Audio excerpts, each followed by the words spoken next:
आज important question polity के देखेंगे।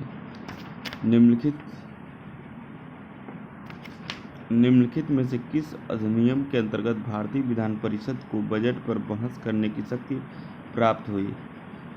किस अधिनियम के अंतर्गत? भारतीय परिषद अधिनियम 1892 के तहत।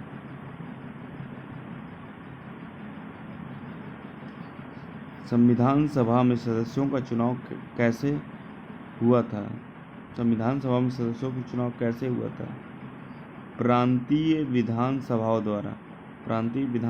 द्वारा। सूची 1 को सूची 2 से सुमेलित कीजिए।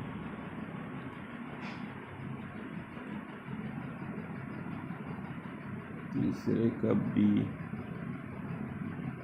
यानी नियंत्रण परिषद की स्थापना पिट्स का भारतीय अधिनियम 1784 के तहत हुआ था। ठीक है, 1784 के तहत हुआ था। सर्वोच्च न्यायालय की स्थापना नियामक अधिनियम 1773 के तहत हुआ था।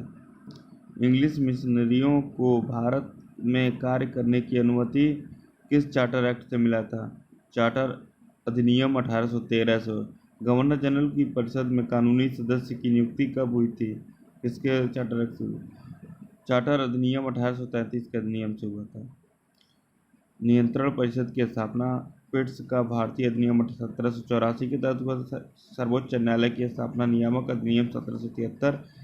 इंग्लिश मिशनरी को भारत में कार्य करने की अनुमति चार्टर अधिनियम 1813 और गवर्नर जनरल की परिषद में कानूनी सदस्यों की मान्यता की नियुक्ति चार्टर अधिनियम 1833।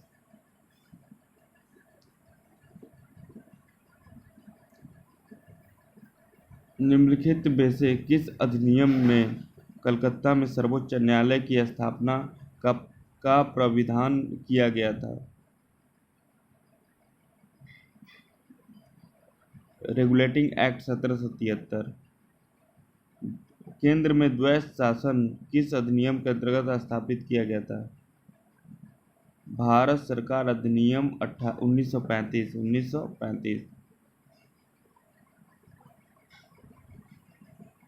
कैबिनेट मिशन योजना के अंतर्गत संविधान निर्मात्री परिषद में प्रत्येक प्रांत को आवंटित सदस्य संख्या निर्धारित करने के लिए एक प्रतिनिधि कितनी जनसंख्या के अनुपात में था?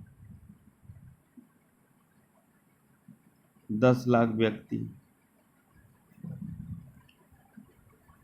एक निर्वाचित संविधान सभा द्वारा सर्वप्रथम भारत के संविधान का निर्माण करने का प्रस्ताव किया गया था। क्रिप्स मिशन द्वारा। भारत में उपनिवेश शासन के संदर्भ में 1883 में एल्बर्ट बिल का उद्देश्य था। 1883 में एल्बर्ट बिल का उद्देश्य था। जहाँ तक अदालतों की दांडिक अधिकारिता का संबंध था, भारतीय तथा यूरोपीय लोगों को बराबरी पर रखना।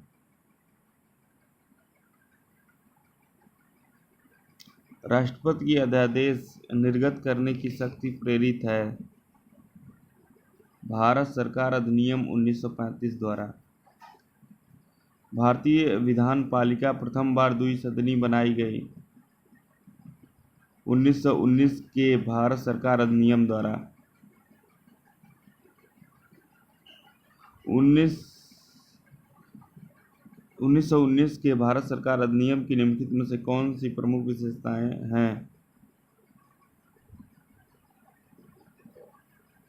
प्रांतों की कार्यकारी सरकार में द्वैध शासन की व्यवस्था। केंद्र द्वारा प्रांतों को विधायिनी शक्ति का हस्तांतरण। केवल 1 और 3। भारत परिषद की समाप्ति किसके द्वारा हुई थी?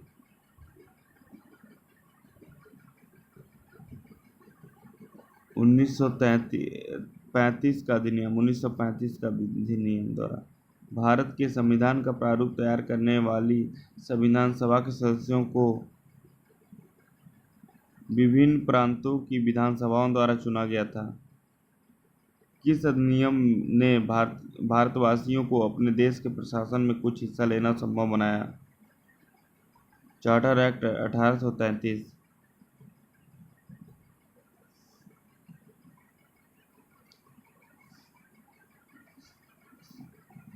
स्वतंत्र भारत की संविधान सभा के अध्यक्ष कौन थे? डॉक्टर राजेंद्र प्रसाद स्वतंत्र भारत के संविधान सभा के अध्यक्ष। 1946 में निर्मित अंतरिम सरकार में कार्यपालक परिषद के उप सभापति थे पंडित जवाहरलाल नेहरू। संविधान सभा के चुने गए अस्थायी अध्यक्ष कौन थे? डॉक्टर राजेंद्र प्रसाद। अखिल भारतीय महासंघ स्थापित करने का प्रावधान शामिल किया गया था भारत सरकार अधिनियम 1935 में। भारत की संविधान निर्मात्री सभा के अध्यक्ष कौन थे? डॉक्टर राजेंद्र प्रसाद। भारत के लिए संविधान की रचना हेतु संविधान सभा का विचार निम्नलिखित में से सर्वप्रथम किसने प्रस्तुत किया था? स्वराज पार्टी ने 1934 में। निम्नलिखित में से कौन सा संविधान के विषय में नहीं है? बेशक मताधिकार का अधिकार नहीं है और यह प्रत्यक्ष निर्वाचन का परिणाम थी। ये दोनों नहीं है, बाकी सब सही है। कथन है बेबेल योजना के अनुसार कार्यकारी परिषद में हिंदू और मुस्लिम सदस्यों की संख्या समान होती थी। बेबेल का विचार था कि ऐसी व्यवस्था में से भारत का बंटवारा बच जाता। कथन सही है पर गलत है। भारतीय संविधान सभा की स्थापना की गई थी 9 दिसंबर 1946 को। भारतीय संविधान को बनाने हेतु संविधान सभा के कुल कितने अधिवेशन हुए थे? 12 अधिवेशन हुए थे। संविधान सभा में बेशक मताधिकार को 15 वर्ष के लिए स्थगित करने की बात किसने कही थी? मौलाना आजाद ने। किसने कही थी? मौलाना आजाद ने।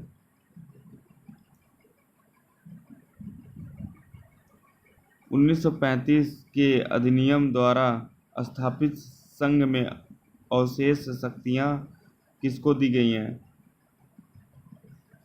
गवर्नर जनरल को। किसको दी गई हैं? गवर्नर जनरल को।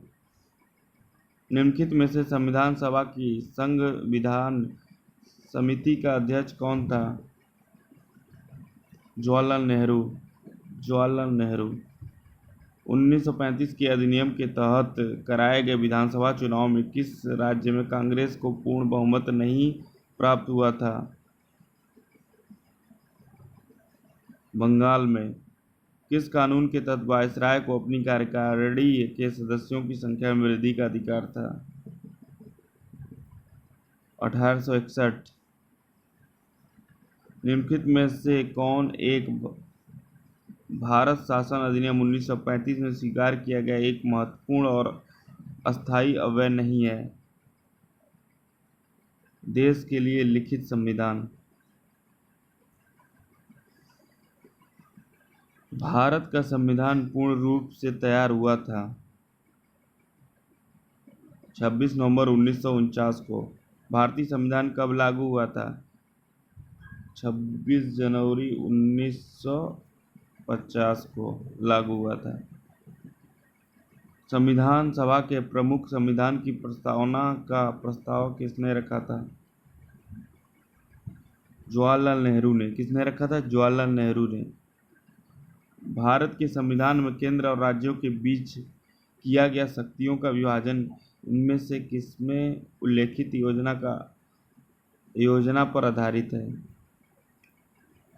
भारत सरकार अधिनियम 1935। किस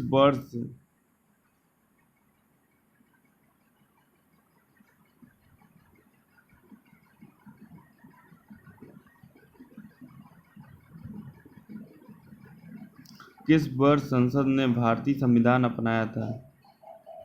1950 को। 1946 के चुनाव के पश्चात मुस्लिम लीग ने किस प्रांत में अपनी सरकार बनाई थी? बंगाल में। निम्नलिखित में से किसने सुझाव दिया था कि भारत की स्वतंत्रता के बाद भारतीय राष्ट्रीय कांग्रेस को एक राजनीतिक दल के रूप में भंग कर दिया जाना चाहिए? महात्मा गांधी।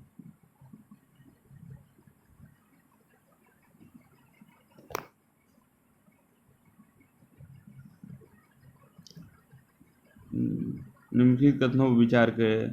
तृतीय गोलमेज सम्मेलन के विचार विमर्श की परिणति भारत सरकार अधिनियम 1935 में पारित होने के स्वरूप में हुई थी। भारत सरकार अधिनियम 1935 ने ब्रिटिश शासन के सूबों और भारतीय रियासतों के एक संघ पर आधारित ऑल इंडिया फेडरेशन के गठन का उपबंध किया था। दोनों सही हैं। एक तो निम्नलिखित कथनों पर विचार कीजिए। भारतीय संविधान सभा ने राष्ट्रीय ध्वज का प्रारूप 22 जुलाई 1947 को अपनाया था। राष्ट्रीय ध्वज के बीच चक्रों में 21 तीलियां हैं, नहीं 24 तीलियां हैं।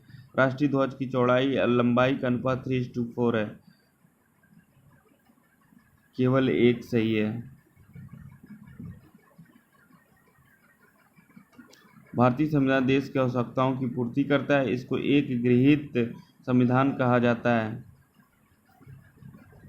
ए और आर दोनों सही हैं, परंतु ए आर की सही स्पष्टीकरण नहीं है। डॉक्टर बी आर अम्बेडकर की अध्यक्षता में संविधान सभा की प्रारूप समिति में कितने अन्य सदस्य थे? 6। संविधान सभा की प्रारूप समिति का अध्यक्ष कौन था?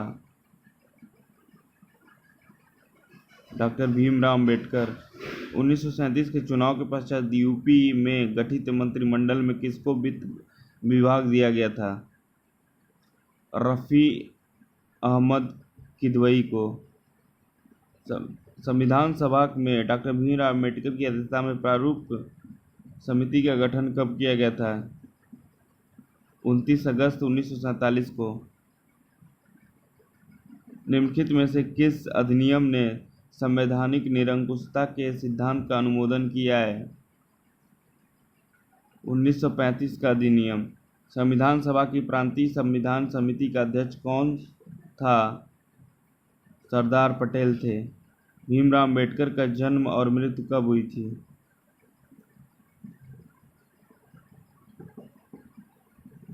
1891 में जन्म हुआ था, 1956 में मरे थे। कौन? भीमराव अम्बेडकर जी। किस वर्ष में जनगण मन को भारत के राष्ट्रगान के रूप में अपनाया गया था? 1950 में। संविधान पांडुलेखन समिति का निम्न में से कौन सदस्य नहीं था? जवाहरलाल नेहरू। भारतीय संविधान को अपनाया गया था संविधान सभा द्वारा।